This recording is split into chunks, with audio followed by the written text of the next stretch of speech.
beginning this weekend and for the next 4 weekends, we're going to be closing 2 lanes of 95, either north or south, depending on the weekend.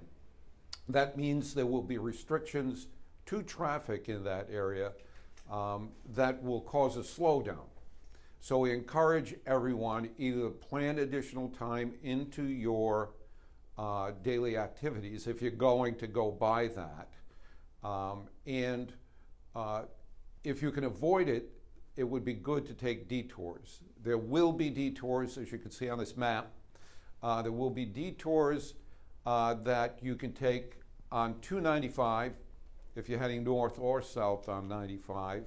We encourage you to avoid that area during the weekend and take 295, or you can take Route 37 to 95, or you can take Route 10 around the area where the construction is going to be. The Wellington Avenue Bridge is located adjacent to Roger Williams Park area on 95 in Providence.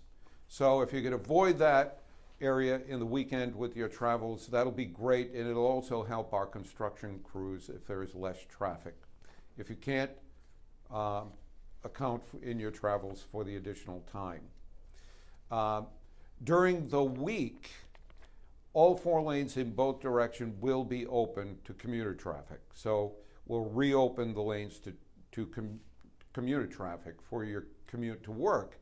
However, there will be, beginning tomorrow morning, a divide. There will be a split in the travel lanes, but all 4 lanes are open. If you stay in your lane, you'll get immediately to the other side and the traffic will be rejoined in the 4 lanes. So there's no need to switch lanes or make any decisions. You just simply stay in your lanes and it'll take you right by the construction zone during the week. I expect that for the first few days, whenever we put these splits in place, for the first few days, people will visually have to get used to seeing them there, so they may slow down a bit, and it may cause some additional time for your weekday commutes. But I assure you, if everybody stays in their lanes, you're going to get through it, and it'll create a minimum amount of congestion in that area. So we're asking for everyone's cooperation. We've condensed this bridge construction from a 2-year project, if we did it using conventional construction, to 4 weekends. And we think that while there'll be some inconvenience involved, it certainly spares us the next 2 years of having to endure this chronically on a day-by-day basis. I assure you, within 4 weeks, weather permitting, unless we have some delays from weather, weather permitting, we'll have all of this work done, and there'll be a brand new bridge at Wellington in 4 weeks. What's this costing? Lauren? 14 million? $14 million. 9.9? It's 13.89. Yep. And you're doing this right around Labor Day. I mean, summer traffic, beach traffic still could be a factor here. Yes, it could. But we have to do it during the construction season. And this is not a bridge that we can wait until this winter. We have to get it replaced now before the winter sets in, or we will have closures to lane and travel across that bridge, which will be a chronic problem for a long period of time. So rather than do that, we decided to condense the construction to 4 weekend periods, even though it's in the summertime. Why not do it sooner in the summer rather than close to such a busy? This is, the scheduling of this particular project came about as a result of other kinds of issues with that bridge. But the fact that it's structurally deficient and we need to get it done now pretty much determined that this is the time we need to do the work.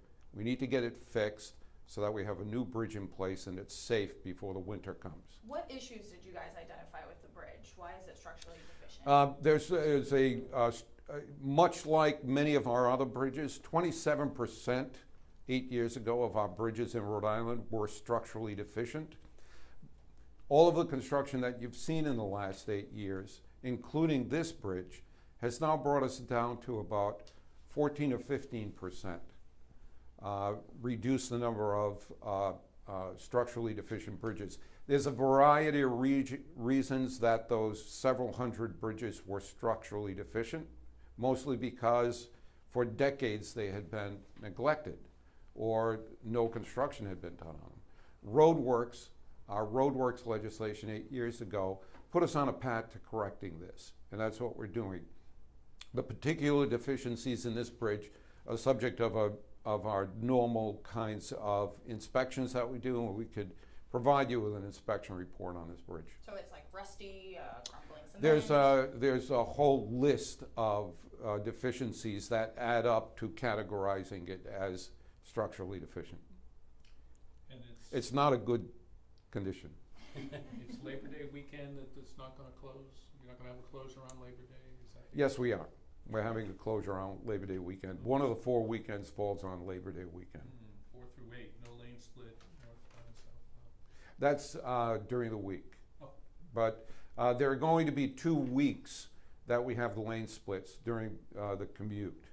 There are going to be 2 of the 4 weeks that there will not be any lane splits, and all 8 lanes will be clear of even the lane splits. And who's the contractor, and are there incentives to get this done post-haste?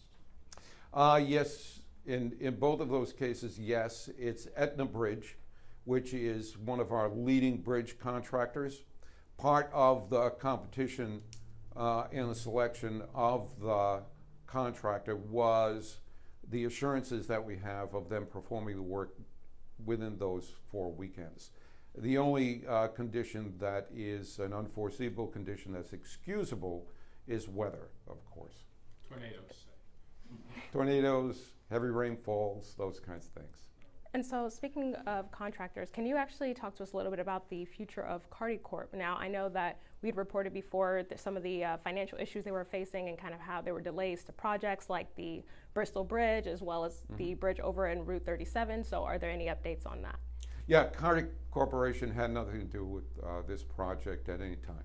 Yeah, but just curious in terms of Route 37, because I also know too that we now have Costco coming and Topgolf is supposed to be coming soon. So do you even know like the deadline of that as well? So 37, all of the projects on 37, we monitor for schedule, scope, and budget on a daily, weekly basis. We're monitoring every one of those projects. We have numerous bridges that have to be fixed along that 37 stretch. And I assure you, we're working with the contractors, whether they be Carty or anyone else, to make sure that those projects stay on time, on budget. What about the area outside of Providence Place Mall? It's a messy stretch of the This one, highway. right here? Yeah. Oh, yes. Yeah. It's Oh, that's coming along great. Skanska, the prime contractor on that, is doing a great job on that. They're ahead of schedule and budget on that project. It's a massive project with 150 to 200,000 vehicles a day going over that stretch of roadway. They're managing to keep the traffic flowing through. Some minor congestion at times, depending upon the moves they have to make. But they're rebuilding almost 11 or 12 bridges in that stretch of highway with 200,000 vehicles a day moving by it. And they're doing it in record time and of very high quality work. I expect that during the next couple of months, you're going to see the results of the improvements that they're making there begin to make a difference in the way traffic is moving through there. We'll be opening new lanes and constructing separate lanes for traffic to flow through that area that are dedicated, that is going to reduce the amount of conflicts that happen there with the on-ramps and off-ramps on a daily basis. And we're untangling a lot of that by creating dedicated lanes for traffic to stay in that will decrease the amount of congestion in that area considerably. I think over the next couple of months, you're going to see a lot of those new lanes actually open and begin to see some of the positive effects of the changes that we're making there. we've had a few of these construction projects that include closures of lanes or even full road closures. Mhm. Are there others in the works of this nature? Yes, as I said, we still have another 15% of our bridges that we're going to be reconstructing.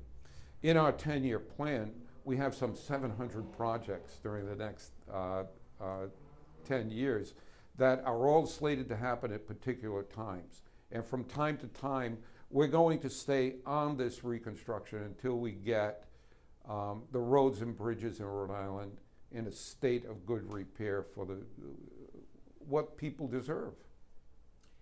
How would you describe the location of this bridge that's being replaced? It goes. So on 95, you're riding on the bridge over Wellington Avenue in the Providence-Cranston area, around where Route 10 interchange is on 95. So it is a section of 95 that's being replaced, a bridge that carries 95. Yes, so it's a bridge that 95 traffic rides over in both directions, 4 lanes in both directions. Over Wellington. Yep. Gotcha. Okay. Anything to add? No, I think that's it. We've had a lot of cooperation as we make these changes on all of the projects. People have been very patient with us, and we're just asking that they do the same here. If during the commute, during the week, everybody stays in their lane, I know you're tempted on trying to make decisions before a split. Just stay in your lane, it'll take you to the other side of the bridges and put you back on 95. Quick question, sir. Do we have an update on the RIDOT bus hub? What is the status of that? So yesterday, the board of directors voted to approve the agency negotiating with the respondent to an RFP that called for the construction of a bus hub at Durant Street or potentially another site. Those negotiations, they'll move forward with those. We did not approve the expenditure of any funding to go to that contractor or that developer, but we did allow them to move forward with the negotiations so that we could get more information on what's being proposed and a better idea on what the costs are and develop a plan for RIPTA to be able to deal with if there are any additional costs or negotiate the reduction or mitigation of any cost increases. So a developer who submitted an RFP was quote unquote chosen, but negotiations Right. are still not underway. That's That's- what you guys are kickstarting that's before correct. it's finalized. That's correct. So we gave the authority to the agency to enter negotiations, but report back to the board of directors with the progress of those negotiations. Thank you. I'm sorry, I have just one more question for Yes. you. So again, going back to Route 37. Yes. So we had known that, or reported rather, that phase 1 of Route 37 was supposed to be done in 2023. Yes. And so the schedule changed, and Cardi, I know, was in charge of that. Has the contractor changed at all? Is it still Cardi, or is it another contractor at this point? So I believe Cardi is still the prime contractor. Okay. They have other subcontractors that they've moved in to help them complete that project. And we now, for that particular bridge that you're talking about, that is behind schedule, they've given us a new schedule that they will complete that before the beginning of the winter. That is another structurally deficient bridge that we need to have fixed before the winter. Okay, thank you. Anything else? Oh, that was a good one. Great. Very good.